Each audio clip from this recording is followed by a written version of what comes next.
संतोष बाबू को तो भूले नहीं होंगे, जिन्होंने गलवान में अपनी बहादुरी से देश की रक्षा करते हुए अपनी जान गंवा दी। और तभी से अब तक गलवान में टेंशन है।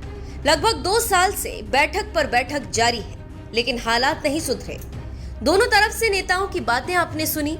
सब चाहते थे कि गलवान में शांति हो, लेकिन इसके साथ ही विश्लेषक आगाह कर रहे थे कि चीन के झांसे में भारत को आना नहीं चाहिए। लेकिन सरकार पिछली गलतियों को दोहराते हुए एक बार फिर गलती कर चुकी है, जिसका नतीजा आपके सामने है। इसका क्या होगा ये हम नहीं जानते, लेकिन जिस सेना के जनरल ने ये सब किया और भारत में घुसने का आदेश दिया, आज हम उसकी बात करेंगे।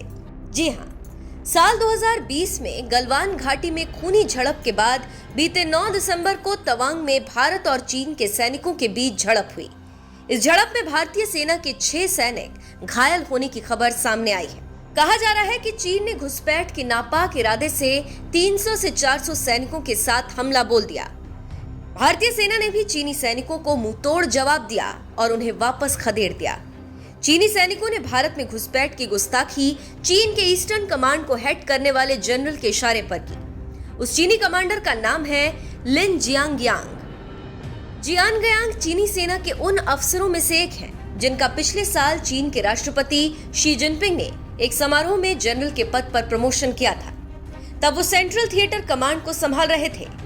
लिन जियांगयांग को इसी साल जनवरी में चीनी सरकार ने ईस्टर्न कमांड का कमांडर बनाया। अरुणाचल प्रदेश में चीनी सेना और भारतीय सेना में झड़प। तवांग में 300 चीनी सैनिक घुसने की कोशिश की। भारतीय सेना ने चीनी सैनिकों को खदेड़ा। चीनी सैनिकों को आदेश देने वाले कमांडर का नाम जियांगयांग। पीएलए आर्मी इन्फेंट्री एकेडमी से मिलिट्री ट्रेनिंग ली। 2016 में 47वीं ग्रुप ऑफ आर्मी में कमांडर नियुक्त किया। फिर 82वीं और 72वीं ग्रुप ऑफ आर्मी का कमांडर बनाया गया। सेंट्रल और फिर ईस्टर्न थिएटर कमांड की जिम्मेदारी मिली। जियांगयांग को जुलाई 2020 में लेफ्टिनेंट जनरल जोंग जियांग बनाया गया। सितंबर 2021 में जनरल शांग जियांग के पद पर पदोन्नत किया। तो आप समझ गए होंगे कि कैसे तवांग का अपराधी सफलता की सीढ़ियां चढ़ता गया। और अब जो काम घिनौना किया है, ये उसी का काम है।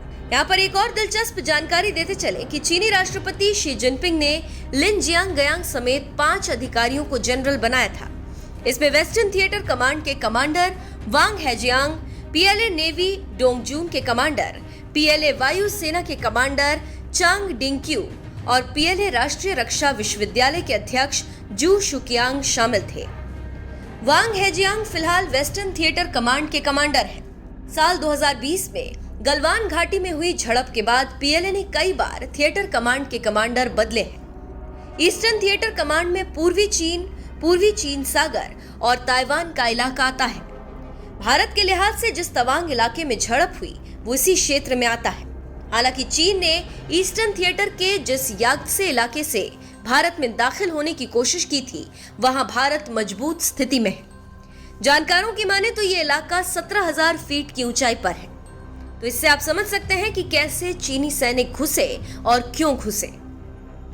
इसके साथ ही साथ दिल्ली में काफी हलचल है और कई हाई लेवल की बैठक हो चुकी है।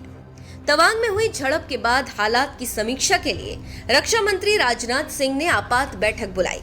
बैठक में विदेश मंत्री एस जयशंकर भी मौजूद रहेंगे। दोनों मंत्रियों के साथ साथ CDS lieutenant general Anil Chauhan और तीनों सेनाओं के प्रमुख और कई बड़े अधिकारी शामिल होंगे। देखना होगा कि आगे क्या होता है और क्या सरकार बयान जारी करती है। लेकिन फिलहाल काफी टेंशन में है बीजिंग और दिल्ली।